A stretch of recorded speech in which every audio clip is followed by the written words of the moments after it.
The Lord समस्त को ख्रीष्ट प्रेम नमस्कार जनाए आज प्रातकाल समय आम वाक्य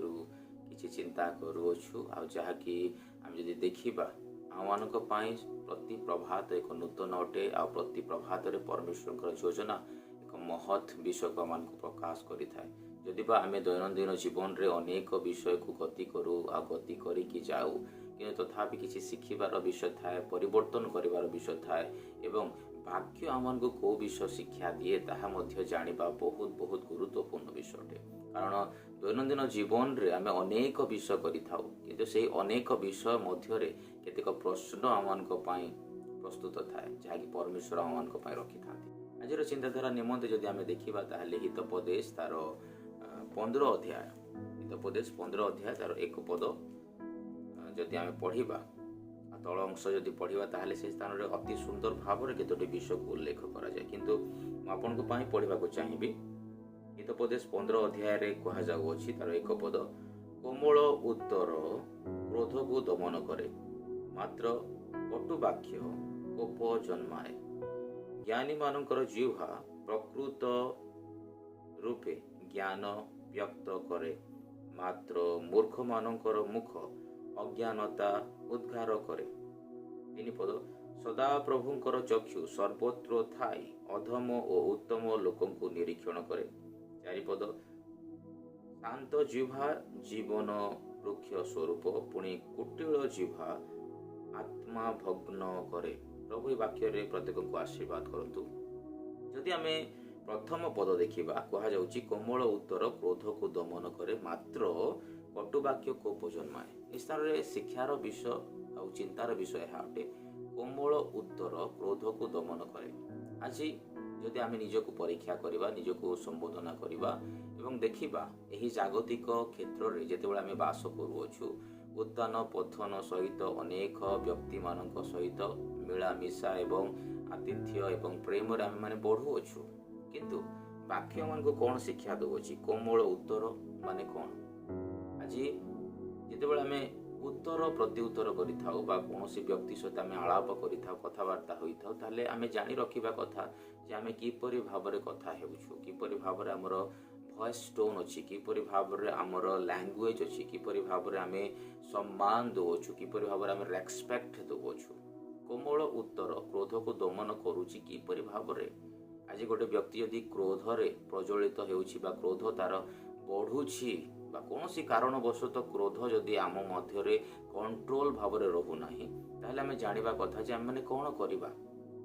कोन सही व्यक्ति आमे अटु जहाँकि द्वितीय पाठ रे लिखा जाई अछि कहा जाउछि दमन करे मात्र कटु वाक्य कोप जन्माए। स्थान रे दुईटी स्तरर विषय आमे देखुछु कटु वाक्य एवं कोमल वाक्य। कोमल उत्तर गोटे भाग में रोचे एवं कटु वाक्य गोटे भाग में रोचे। मु स्थान रे गोटे उदाहरण देवाक चाहिए जितेबाला गोटे टेनिस बॉल नियंतु बा स्पंज बॉल नियंतु आपण जो गोटे कांथरे ठिया हे कांथ पाखर ठिया हे आ से कांथरे आपण यदि से बॉल को कोमल भाव रे आ धीर स्थित भाव रे यदि आपण बॉल को फोपाड़िबे ताले से बॉल आपण जेउ बेगरे जेउ स्पीड रे आपण से बॉल को फोपाडुचंती बा कांथरे मारुचंती सही स्पीड रे ही आपण पाखक पुणी थे से बॉल आसीबो किंतु मोर प्रचुर शक्ति आउ प्रचेष्टा द्वारा से बॉल को जदि मु कांथरे बहुत जोर रे बाड़ौछि बा मारुछि फोपाडुछि ताहले से बॉल ताठू अधिक स्पीड रे कोन हेबो मो पाखक फेरी आसी थाए अथवा मते आघात मध्य करि थाए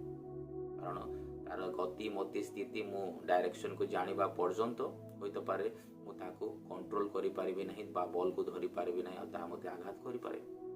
मोर प्रिय माने हमें जानि रखिबा आवश्यक अटे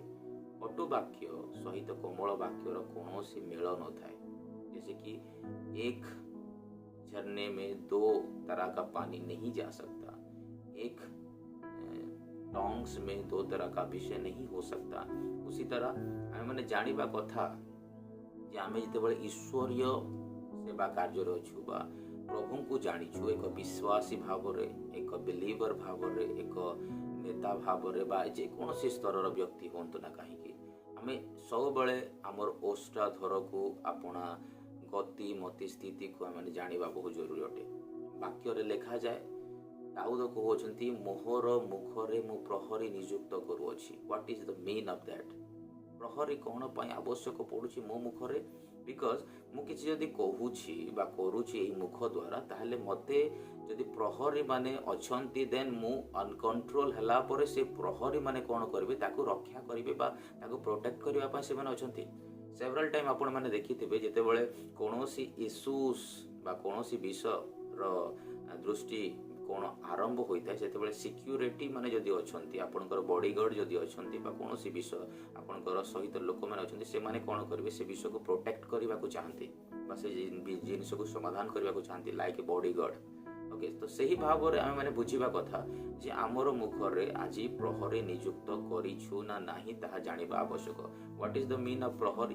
प्रहरी नियुक्त जदि आम करूँ दैट मीन्स होली स्पिरिट जदि गोटे व्यक्ति जीवन रे बा आत्मा रे गोटे व्यक्ति मूव करुछि एवरी सिंगल मोमेंट टाइम रे ताहले definitely spirit will guide you, spirit will protect you, spirit will lead you.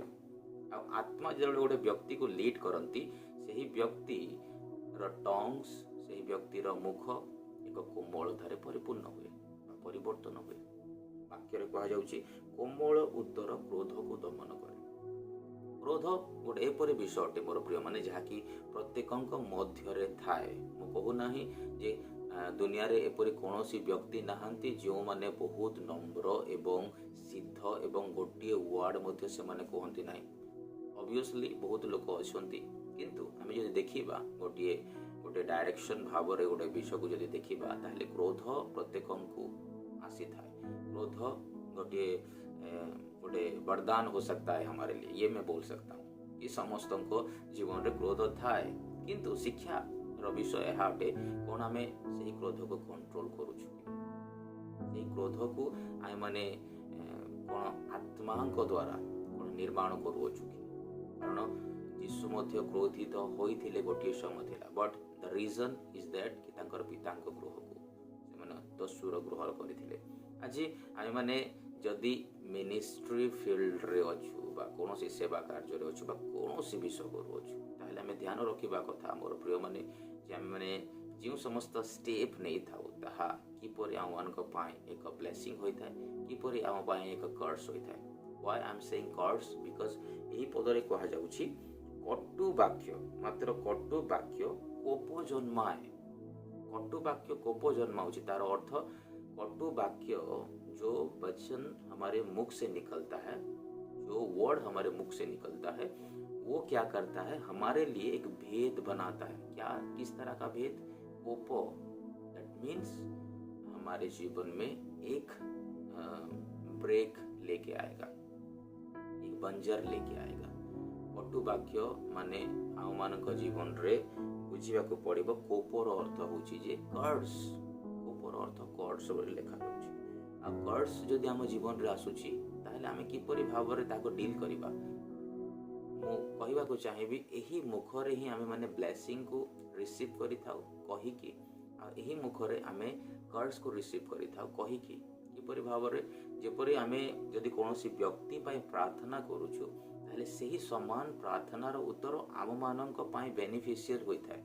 वाक्य रे कहा जायछि तुमे यदि अन्य मानक पय प्रार्थना करिवो ताहले प्रभु तुमको आशीर्वाद करिवे। तुम यदि अन्य क्षेत्र में जल सेचन करिवो ताहले प्रभु आपे तुम क्षेत्र में जल सेचित करिवे। तो मैंने बुझिबा कथा यदि मु आज अन्य व्यक्तिर गृह को देखिकी मुझे आज सही पारु नाही बा अन्य व्यक्तिर कौनसी विषय को जदि देखिकी आमे माने जदि डील करि पारु ना होई तो पारे आ पाखरे बहुत टंका थिबो बहुत पैसा थिबो जहा फल रे आमे माने हमर गृह को बहुत सुंदर भाव में तैयारी करूछु। स्थान रे दुईटी स्तर विषय को आमे बुझिबा को पड़िबो।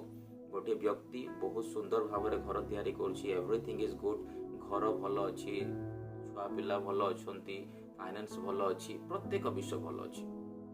आ गोटे स्तर रे देखुछु गोटे व्यक्तिर किछि नाही किंतु से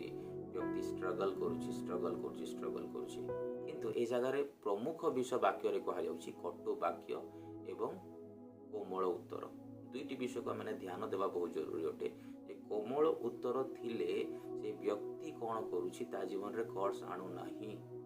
किंतु कटु वाक्य थिले ता जीवन रे कर्ड्स को रिसीव करूची से कहूली जे आम जो गोटे विषय को डिक्लेयर करूँ कही था घोषणा करी था आम मुखर बाहर करी था सेते से विषय को जानिबा जरूरी अटे जे मु जहाँ कहूँगी ताहा कौन मो पाख को फेरुची लाइक ए बॉल कौन मो पाख को ताहा फेरुची ए विषय को जानिबा दरकार। मन रखु जो मैंने आम देखी आसुअछु आज जगत रे जो मैंने अन्य मानक ऊपर निर्यातना करती अन्य मानक ऊपर ताड़ना करती अन्य मानक ऊपर परसिक्यूशन करती अन्य मानकर चर्च बिल्डिंग हो बा घर हो बा कौनसी विषय हो जदि से माने जदि डेमोनाइज करूछंती जदि भांगुछंती बा कौनसी विषय करूछंती सही विषय कौन हुए ना निज परिवार निज जीवन निजर आत्मिकता को बाधा सृष्टि करने पड़ी देखा जाए बुझी बुझी कहवाक चाहूँगी आज समय आम मैंने जिते बड़े गोटे व्यक्ति को ब्लेसिंग करुचु आशीर्वाद घोषणा करुचु ताहले से आशीर्वाद आम मानक ऊपर आसीबो जदि आम गोटे व्यक्ति को अभिशाप दउछु ताहले से अभिशाप आम मानक प्रति फेरी आसे जानी रखिबा बहुत आवश्यक अटे बाकी आज हमको कौन शिक्षा दउछि जानिबा बहुत जरूरी कहा जाउछि कोमल उत्तर क्रोध को दमन करे मात्र कटु वाक्य कोप जन्माए दुई पदरे कही ज्ञानी मानक जीवा प्रकृत रूपे ज्ञान व्यक्त करे गोटे वाइज पर्सन आ गोटे दुई नंबर है फुलिश पर्सन दुईटी विषय आम देखुचु मूर्ख मानकर मुख अज्ञानता उद्गार करे उद्गार वोमिट आम देखुछु वोमिट कहा जाउछि जोटा कि से मानक पाखरे फुलिशनेस रो स्पिरिट थिबो माने मूर्खतार ज्ञान थिबो आ कोन हुए ना ज्ञानी आ मूर्ख मानक मध्यरे आमे देखि थाउ जे ज्ञानी मानक सभारे जदि आपण टाइम स्पेंड करूछंती बसुछंती ठिया होउछंती कोनोसी विषय करूछंती ज्ञानी मानक सहित ताले आपण ज्ञान अर्जन करूछंती आजि आमाने चिंता करिवार विषय एहा अटे दुई स्तरर व्यक्ति मानक मध्यरु आमे को स्तरर व्यक्ति अटु प्रभु स्थान जणेबाकू चाहते ये पदरे जे प्रभु आम को कौन ज्ञान विशिष्ट अंतकरण दे अछंती से ज्ञान विशिष्ट कौन चेतना दे अछंती से ज्ञान विशिष्ट कौन आम मानकर स्वभाव रही अछि कि और मूर्ख मानकर मुख जहाँकि अज्ञानता उद्गार करे मूर्ख माने हेले जो मानक पाखरे आपण बसिले आपणकर आपण से स्थान रे वाक्य सुनिबे नाही आपण कोन सुनिबे से जगह रे ए व्यक्तिर कथा से व्यक्तिर कथा कौन हैला केमती हैला ए विषय को से डिस्कस करती अज्ञान मानकर मध्य जदि आपण बसुचंती ताले आपण मध्य अज्ञानी भावरे निजको गण्य करंतु आमे बुझीबा को पड़िबो मोर प्रिय माने बाकी आज हम प्रत्येक कथा कहू अछि जे आइ माने केउ स्तरर व्यक्ति हेबा को चाहूछु ज्ञानी मूर्ख जदि आमे माने अज्ञान मानक सभारे बा संगति रे बसु अछु डेफिनेटली वल्गर्स वर्ड्स माने आसीबो खराब शब्द किंतु आमे जदि सही समान विषय को देखिबा ताले निश्चित भाव रे एक प्रचुर स्तर ज्ञान को शिक्षा को आमे देखि पारिबा जे परमेश्वर हमको शिक्षा देबा को चाहନ୍ତି मोर प्रिय माने जे आम मानक ठारे क्यों प्रकार आत्मा को आमे धरि कि चालू अछु क्यों प्रकार शिक्षा को धरि कि चालू अछु क्यों प्रकार ज्ञान को धरि कि चालू अछु कारण प्रभुंकर वाक्य सदा सर्वदा आमान को सत्यता को शिक्षा दे आसु प्रार्थना करिबा प्रभु धन्यवाद दउछु आज दिन पाई समय पाई ए समय प्रभु यही वाक्य द्वारा प्रत्येक को तुम कथा कह यह आम जीवन रे प्रभु अनेक समय एक दुर्बलतार कारण होता है आम प्रभु यही मुखरे प्रभु अनेक थर प्रभु कटु कथा कही थाउ यही मुखरे प्रभु आम अनेक समय प्रभु अन्य मानक विषय लगी था कथा यही मुखरे प्रभु आम अनेक प्रकार भूल करि किंतु प्रभु तुम वाक्य प्रत्येक समय आम को संशोधन करे प्रभु ये वाक्य को आम जपर आप जीवन रे लगे पारिबो एवं प्रचुरतार आशीर्वाद को ग्रहण करि पारिबो एथिपा आम निजको तुम हस्ତରେ समर्पित करूछु प्रार्थना करूछु ये वाक्य द्वारा प्रत्येक को तुम आशीर्वाद करो प्रभु तुम्हें सत्यता को दे था एथिपाई कारण से सत्यता को आम धरी चलवा बहुत बहुत आवश्यक अटे आज प्रार्थना को तुम हस्ତରେ समर्पित करी यीशु तुम प्रिय नाम रे मागुछु।